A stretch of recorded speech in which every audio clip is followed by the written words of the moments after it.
Welcome, Leatherheads, to the Round 3 podcast. God damn it. Damn it. Massive week of footy. A few things occurred this week so far that we'll definitely chat about today. There's so much footy going on at the moment, and I just love contact. Run straight on, head to head. Maybe a concussion here, concussion there, but I just love the physical contact. And yeah, we're missing that in the AFL at the moment, which is really sad. So anyway, we're here to talk footy, aren't we, Chris? That's what we're here to talk about. Yeah. So first game we're going to cover, the Lions versus Collingwood on a Thursday night at the Gabba.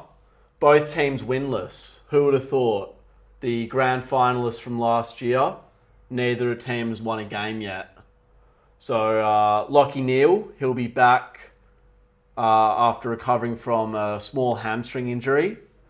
And Connor McKenna is also out for the Lions. Right.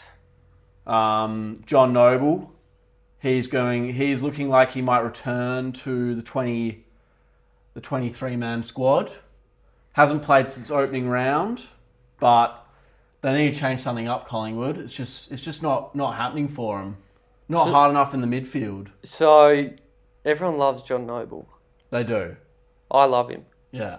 I mean, Craig McRae dropped him, and that's pretty disheartening because he won a flag with them. And then... Well, no, he didn't play in the grand final. Sure? I'm sure. John Noble didn't play in the grand final. Was he a medi sub? Was he a medi sub? He wasn't a sub. He was dropped. He was dropped for Billy Frampton, who had 2 touches. Shit. Okay.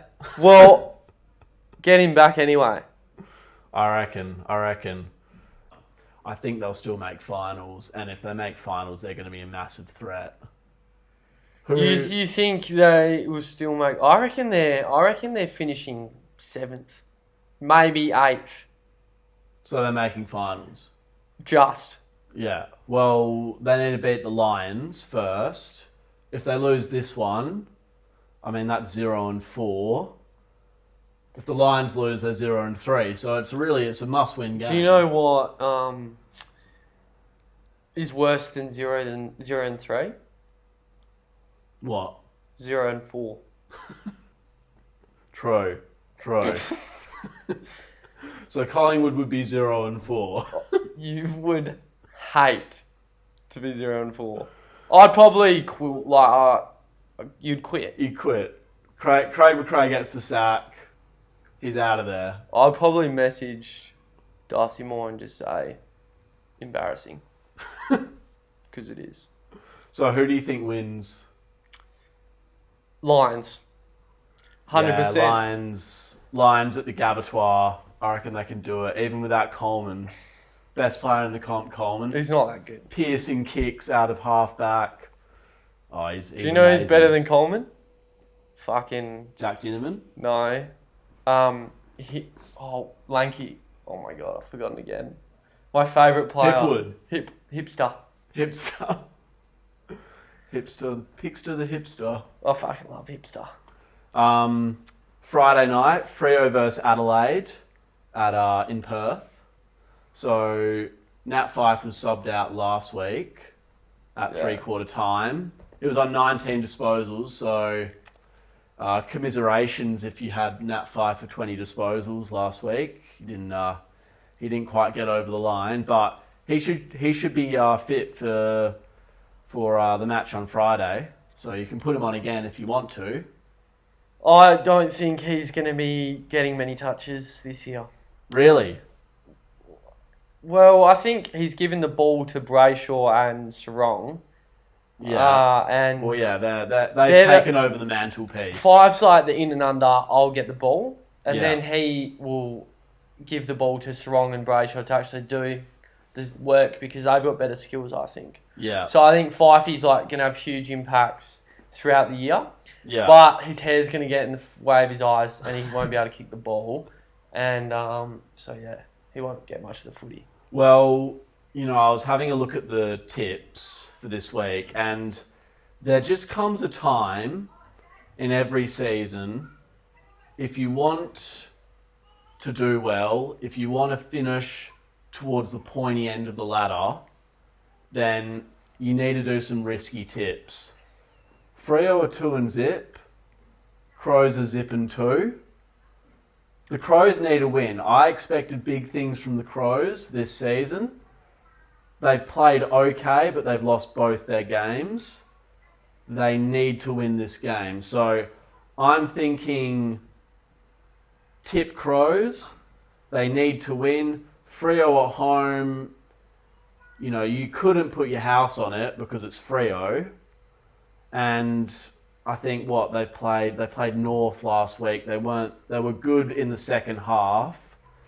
But I mean, if the Crows get out to an early lead like North did, I don't think they're going to let it slip. One thing they might learn from last week is not to bomb it long. They bombed it long against Geelong, and Tom Stewart was just all over him. Kane Corns, Cumshot Corns, said that it was the worst coaching display in recent history because Nixie didn't put... When did he say this? Last week. Was this on the footy show? Yeah. Okay, he said it was the worst coaching display. Why is that? Because they chose not to put anyone on Tom Stewart. I mean... So you said Tom not... Hawkins. Did you mean Tom Stewart before? No, I mean Tom Stewart. Yeah. Yeah. But usually, like, it's the defender's job to mark the forward, not the forward's job to... What, you're saying they should have tagged Tom Stewart? Yeah. That would be revolutionary. No, they do it. Really? Govern in like 2018, they would put forwards purposely on them so they to get them out of the contest. So they'd double team them. Yeah. Because I reckon it's a very smart thing to do. Well, but why can't you just change your attacking strategy? Like, who out of the Adelaide forwards is going to take a high jumping pack mark? Who's going to... Taylor Fogarty. I mean, I feel like... Well, I don't think Fogarty's that mobile. He's a good kick for goal. Yeah. Taylor Walker can't jump to save his life. He's a very good kick, and he's a good lead-up target, and he's very experienced. But, I mean, I just don't understand the strategy of bombing it long against Geelong, because you haven't really got anyone to take a big pack mark. Fair. Yeah. I still reckon you block Tom Stewart out of the contest, and then he's not... And then there's a way to do it. If they do that against Dockers, they've got, Luke Ryan and Alex Pearce to answer to. They'll be all over it. Yeah, but they're not going to block out Luke and Pearce because they're not on the same level as Stewart. Yeah, okay, they're not. It's just for blokes that are running riot. So Stewart literally went ballistic, and he did. He had the equal record for the most intercept marks. And what you could do in that situation is see it, and then put your attacker on him, stop him, at least try. But then Matty Nick said that if we did that, he thought that Stewart was too good of a player to work his way around that. Right. And then get over their forward that's blocking him. Okay. So I think you should try it and see what happens. Are they going to try it this week? Freo? Yeah. No, Adelaide. Well, no, it's only for only for Stewart. Well, if someone's running riot, I think you should try it. Okay. Well, who do you think's going to win then? At Optus. Yeah. Adelaide have to win. If they don't win, it's curtains. It's pretty much curtains for them. They're not going to go on a run like Collingwood might or like Brisbane might. We're talking about Collingwood might miss the finals if they lose. Brisbane might miss the finals if they lose. If Adelaide goes 0-3, they're not making, a run to the finals. They're not winning like 6 games in a row, I don't think.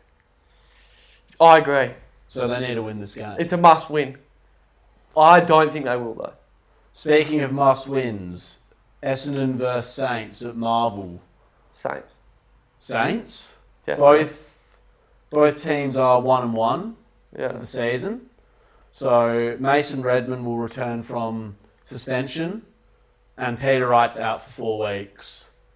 Parrish might make a return to the Paz. Essendon midfield. Big Paz. This game is tough to read because for the Saints, you've got Henry's out, Mason Wood is out. They're both out for 6 weeks. Max King is out. Caminiti might come in for Max King because he booted 2 goals in the VFL last week. So there's a lot of outs for this game. And I feel like it was already a close matchup, and now, there's been all these outs for Saints especially. I think the outs for Saints are slightly more impactful. So it just kind of narrows the gap in terms of like who's going to come out on top. Agreed. And I think Caminiti's pretty good. He's a good player. He's a good player. I reckon he just sounds like the type of bloke who's going to take a big pack mark in a grand final and kick the winning goal and win the Saints' second ever premiership. It's the best last name. It is a good last name. That and Stringer. What was your Stringer, the package? What did you think about the Peter Wright incident? So much talk about this. Yeah, a lot of talk. It's It's just- like the main. It's generated the same media storm as the Maynard incident. Yeah, I think I understand why, because it is pretty sort of changes the way the AFL is played. Yeah. So all of last year it was fine, and then this year they've said no, you can't sort of block yourself. Yeah. And I think I get it. The AFL's got an issue here in that they need to consider the future of the game.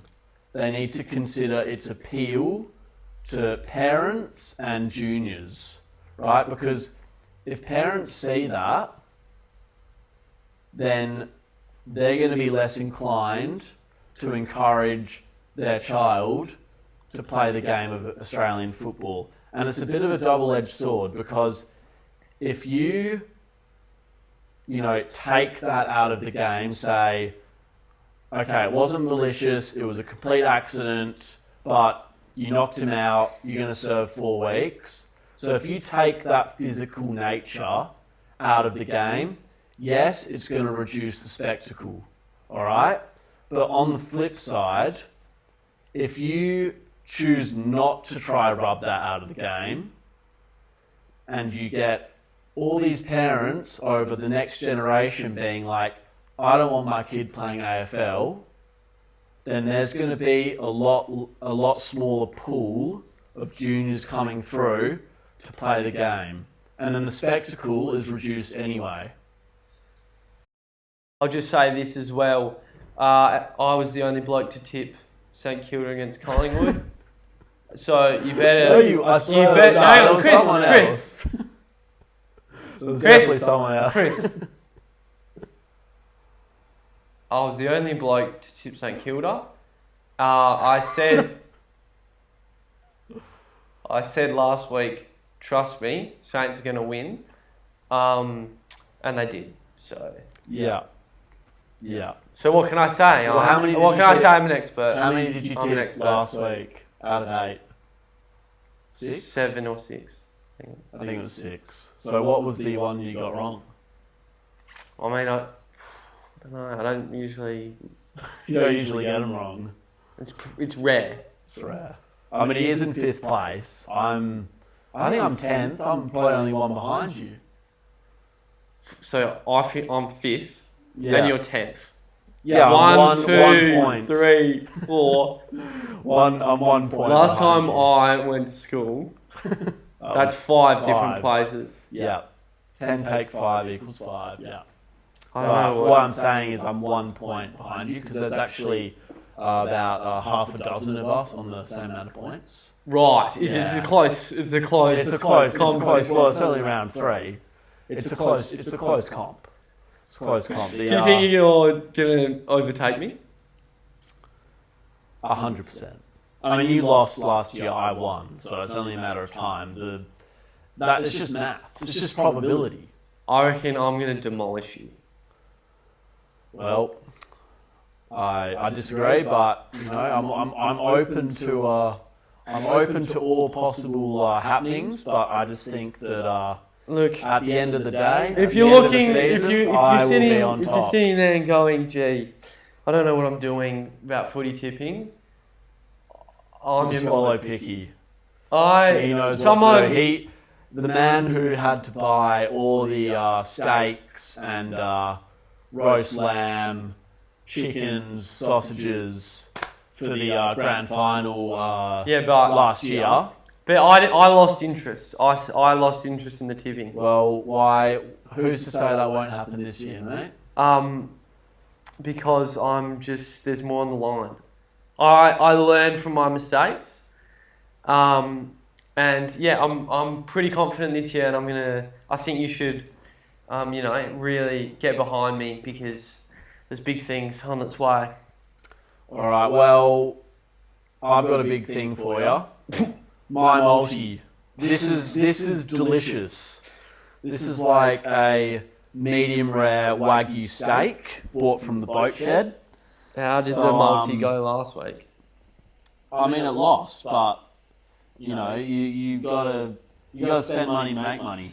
You know, so just keep putting $10 down on those multis, and eventually you'll win. Yeah. So for the Brisbane Collingwood clash, and I mean, I just can't see this not happening. I'm banking on a Brisbane victory, so I've got Charlie Cameron for 2 goals, Joe Danaher, Smoking Joe for 2 goals, Bobby Hill 2 goals. He kicked 4 goals in the grand final. He loves playing against Brisbane. He does. He's going to kick at least 2. Jordan De Goey. I always love putting Jordan De Goey for a goal and 20 disposals because he's just that kind of player. He's going to burst out of a forward 50 stoppage and he's just going to punt it through the goal, nail it. McCluggage, a goal and 20 disposals. So I'm doubling up on, they could be playing on each other. But I don't care because they're both going to kick a goal and they're going to complement each other, if that makes any sense. Lockie Neal will also have 20, and I just think Pendles he's going to be back to his consistent best. You think? Yeah, I reckon. He's the spiritual captain. He needs to stand up, and he will. He'll have 20 touches. He might kick a goal as well. I don't know. I haven't put him down for a goal. But if you put $10 on that, you're going to get $950 return. And that just sounds like it's going to happen. How many touches have you got Pendlebury for? 20. How many did you get last week? 22. I think he's had over 20 every game this season. So can't see him suffering in arguably Collingwood's biggest game of the season. I like it. I like what you're doing with this. Yeah.